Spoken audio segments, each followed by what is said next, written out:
Hello, my friend. All right, let's put you away, Morgan. Thank you very much. That was very good gods. The standards here are at an all-time low, foolish mortals. Welcome. Welcome. I can't believe you've come back. I'm not sure I would. Hey, listen, it's time for another oracle card for the chronically ill. Santa Muerte is on a little bit of vacation. I don't know if it's because where I'm at, it's like, it's off. It's off.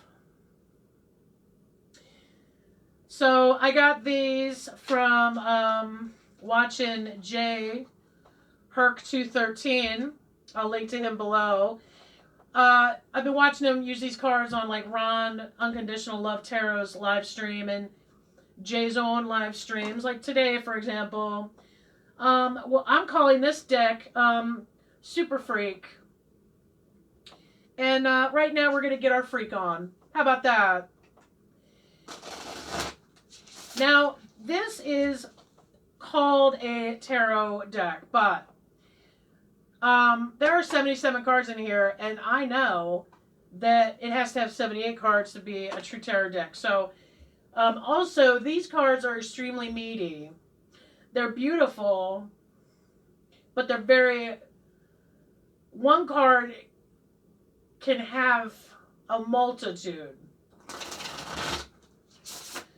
Basically, I'm saying these cards can roll by themselves. And I feel like they're perfect for oracle cards. I'm not sure. Maybe because Jay's been using these for a while. I can't seem to group... I can't seem to group these cards together. I mean, I have enough of a hard time doing that with tarot. And now I understand why people use the layouts. And if perhaps I wasn't the Lucy Ricardo of tarot, perhaps I would do the same. Just, you know, follow the same pattern everybody else follows. But no. No. Once again... The fool stepping off the cliff. So foolish, you guys. So foolish.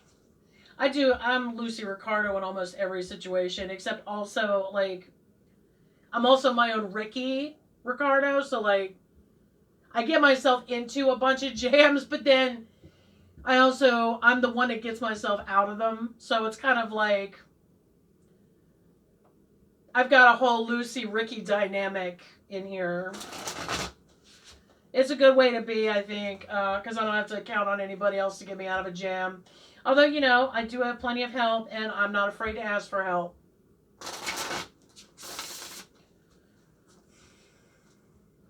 I mean, my timing for asking for help could use some work.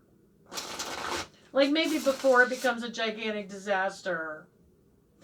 You know what? We should talk about asking for help because I have some information for you chronically ill people that I've been using lately, and it might help you. It might help you. If you're a person that believes in spirit guides, have you ever considered asking them for help about your health situation? Have you?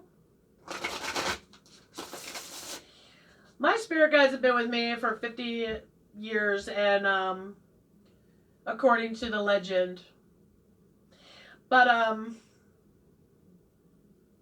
I really have never asked them for help. Not really. And certainly not in the way that one could just easily communicate with a spirit guide based on reports from the field. All right. But lately, I've been asking inanimate objects to help me, like work with me.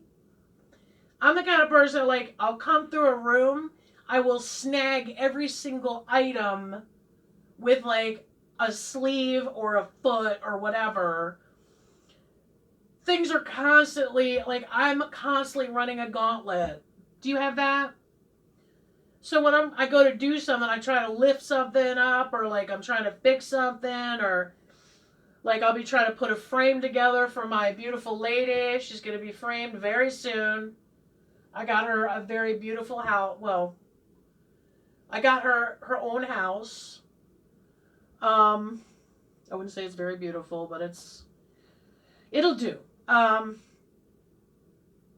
just like opening a can, like a bottle, or it like just plugging in a freaking USB, anything. It could be anything. Have you thought about asking inanimate objects also to help you? Like, hey man, work with me, buddy. Hey, I could use a little help. Can you help me? Can we get this done? I ask inanimate objects now. That's how I've been getting my bottles open. And I've also been asking my spirit guides for help with my health issues. And you know what? It's so weird, you guys. So weird. I found like the best dermatologist in the area that specializes in my thingy, in my plaque psoriasis. She specializes in it. And she got me an appointment in like a week, like within a week. And I've called numerous dermatologists around here for years for various problems. And they normally focus on like cosmetic stuff, which is fine because it pays the bills, right?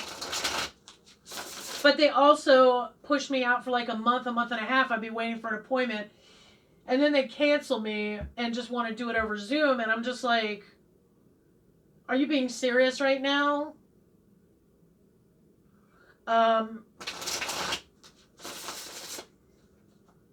Just try it out. Let me know how it goes. Let's see if there's a pop out for you. You're chronically ill, so-and-so. Let's see if we can get a pop out. Oh, what's this? Mother. And you know what? I'm even going to leave out all the your mom jokes. How about that? That's weird for me. That must be a sign of spiritual growth. 35. I need to scan these cards in also. This woman, these are actual paintings, these cards. They're beautiful. I mean, these are just beautiful. But the book is old people prohibitive. So let's get our old people thing. Mother. Hey! Hey, this is cool. Check this out. I'm going to read you the whole thing. If you have drawn this card upright, the time has come to mother and to be mothered. Hey. Support others and let yourself be supported. Help them and let yourself be helped. That's what I just said. Develop empathy in the situation you find yourself in. You are neglecting your needs. Don't. You are neglecting other people's needs, and you are expecting yourself or them to tough it out or be stronger than you or they really are. Oh no. Oh, I do that sometimes. I know. I'm getting called out.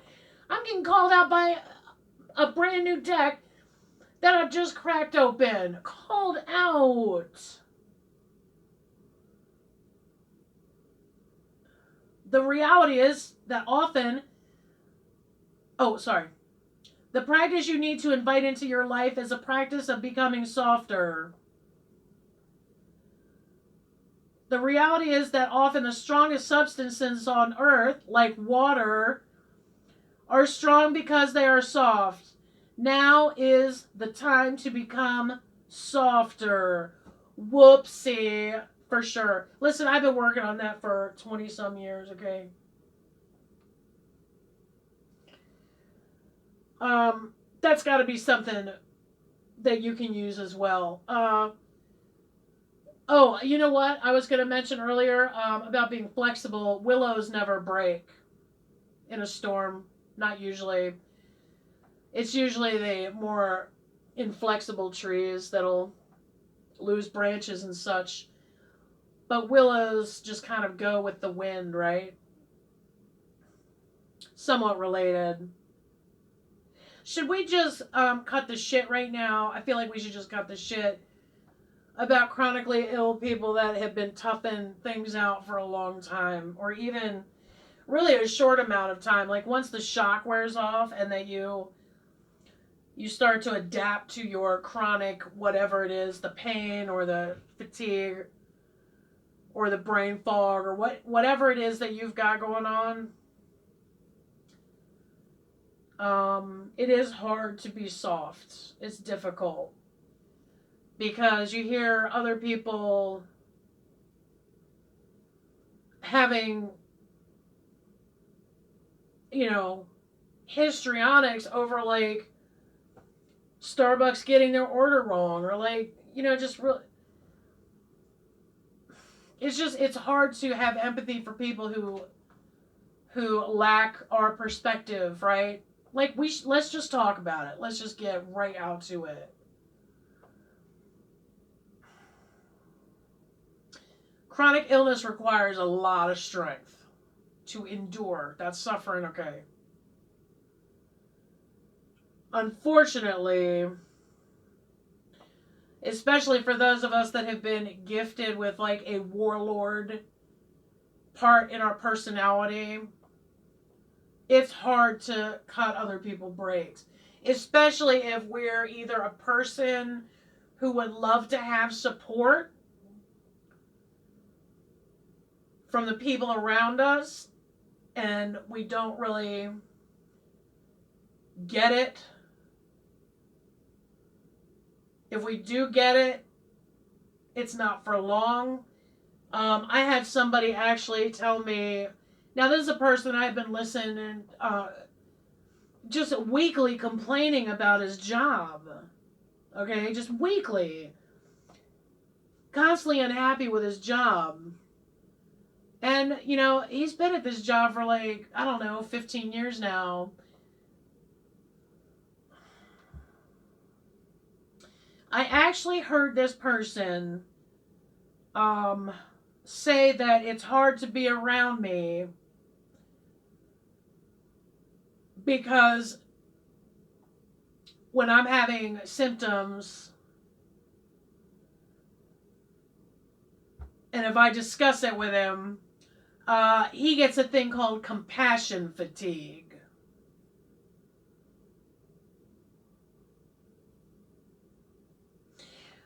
No, my video hasn't frozen. I'm staring at you in your face.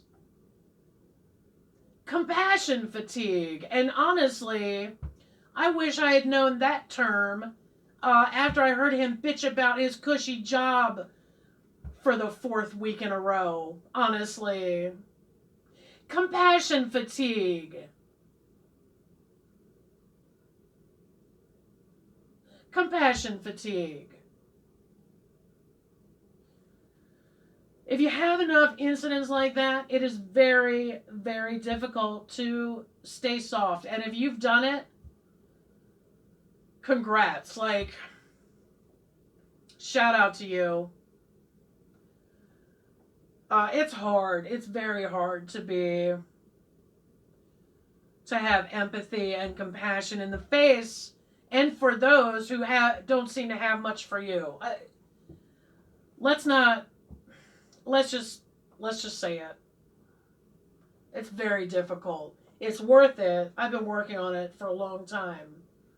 But that dogmatic warlord type, which, if you didn't have a warlord type somewhere in that personality pool that you've got, if you didn't have that before you got chronically ill, you've probably developed one over time because that's what you kind of need to get through the flare-ups. But then it's got to be balanced with like true compassion and empathy. It's just, man, it is so difficult. But frequency tarot is telling us that it's worth it.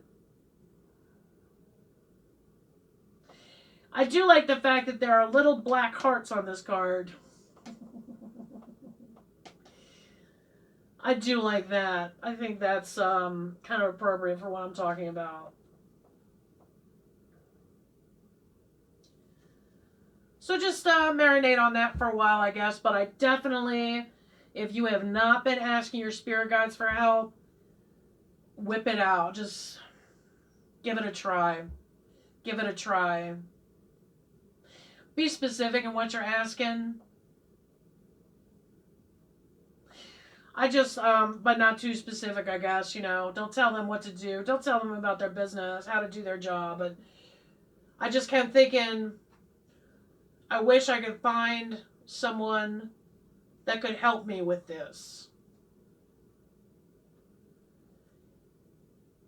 But I wasn't so desperate that I jumped. Like there was an opportunity for me to see a rheumatologist, and I knew that wasn't the right thing. I knew that wasn't the right thing. I was like, man, if I could just find someone that specializes in this mess. And I did. And I saw her within a week. And then, you know, she had a treatment plan immediately. She looked at me and she's like, yeah, that's exactly what you think it is. And also, like, how have you been dealing with that this whole time? Because now I'm on, like, the 6th month of it. Anyway, it's just something to think about. So, ask for help from your spirit guides and see how that goes. And then come back and tell me about it, because I'm fascinated to see if that works for you at all. And then, or do your own video and then, you know, let me know where it is. And then try to soften up. It's difficult, but it's worth it. I do feel it's worth it. It's worth it. Just tell the warlord that, hey, maybe the warlord shouldn't be handling your social affairs. Maybe the warlord just should handle like getting through a day with like a flare up, and you're still having to do everything that you have to do. But maybe your warlord shouldn't be your PR. You know what I mean? Maybe shouldn't handle your social media. Right person for the right job. Correct? Well, thank you for joining me, you chronically ill people, and I will see you at another time.